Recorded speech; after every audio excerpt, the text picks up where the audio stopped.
Start. ఇప్పుడు morning 6 అయింది ప్రకృతివనంలో. నేను ఈరోజు 3కి లేచిన.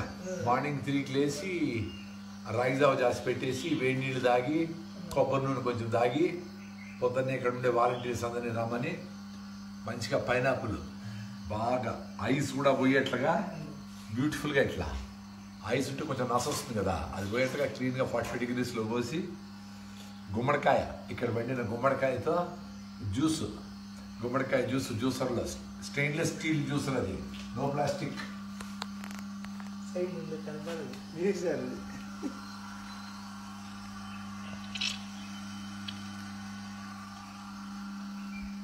ఇక్కడ నాగరాజు, శ్రీధరు, చంద్రశేఖరు, అక్కులప్ప మేమందరం కలిసి ఇక్కడ వర్కర్స్ 6కి వచ్చే లోపలనే 5 నుంచి మొదలుపెట్టి